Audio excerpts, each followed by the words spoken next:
परमा एकादशी व्रत कथा।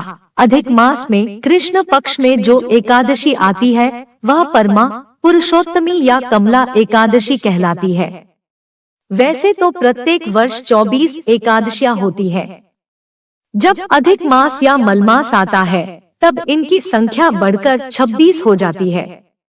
अधिक मास या मलमास को जोड़कर वर्ष में 26 एकादशी होती है। अधिक मास में 2 एकादशी होती है जो पद्मिनी एकादशी शुक्ल पक्ष और परमा एकादशी कृष्ण पक्ष के नाम से जानी जाती है। परमा एकादशी व्रत विधि। व्रती को एकादशी के दिन स्नान करके भगवान विष्णु के समक्ष बैठकर हाथ में जल एवं फूल लेकर संकल्प करना चाहिए। इसके पश्चात भगवान की पूजा करनी चाहिए। इसके बाद ब्राह्मण को भोजन करवाकर दान दक्षिणा देकर विदा करने के पश्चात व्रती को स्वयं भोजन करना चाहिए। यह एकादशी धन वैभव देती है तथा पापों का नाश कर उत्तम गति भी प्रदान करने वाली होती है। धनाधिपति कुबेर ने भी इस एकादशी व्रत का पालन किया था, जिससे प्रसन्न होकर भगवान भोलेनाथ ने उन्हें धनाध्यक्ष का पद प्रदान किया। परमा एकादशी व्रत का महत्व। अधिक मास की परमा एकादशी धन संकट दूर करने वाली एकादशी मानी जाती है। इस व्रत को रखने से जातकों को सभी दुख दर्द से मुक्ति मिलती है। परमा एकादशी अपने नाम के अनुसार परम सिद्धियां प्रदान करने वाला व्रत है। इस एकादशी का व्रत बहुत ही ज्यादा फलदायी माना गया है। अगर किसी कारण से आप व्रत नहीं रख पाते तो परमा एकादशी की कथा के सुनने से भी मनुष्य की दरिद्रता दूर हो जाती है। परमा एकादशी व्रत कथा। धर्मराज युधिष्ठिर बोले, हे जनार्दन, अधिक मास के कृष्ण पक्ष की एकादशी का क्या नाम है तथा उसकी विधि क्या है? कृपा करके आप मुझे बताइए। श्री भगवान बोले, हे राजन, काम्पिल्य नगरी में सुमेधा नामक एक ब्राह्मण अपनी पत्नी के साथ निवास करता था। ब्राह्मण बहुत धर्मात्मा था और उसकी पत्नी पतिव्रता स्त्री थी।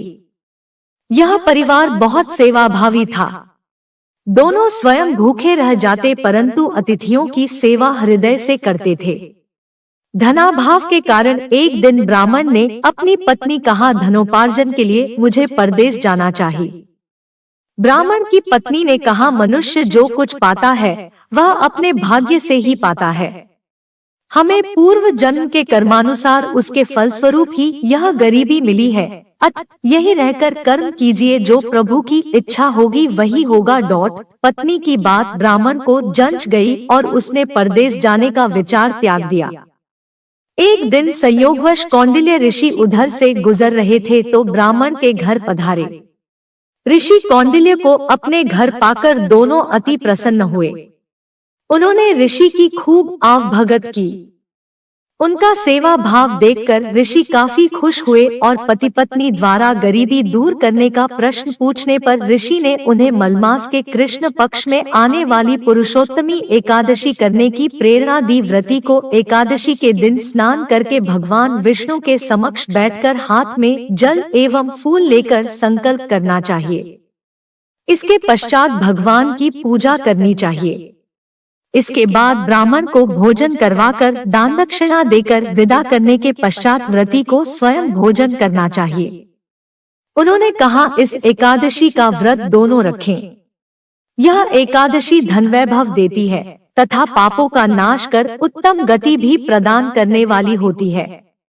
धनाधिपति कुबेर ने भी इस एकादशी व्रत का पालन किया था, जिससे प्रसन्न होकर भगवान भोलेनाथ ने उन्हें धनाध्यक्ष का पद प्रदान किया।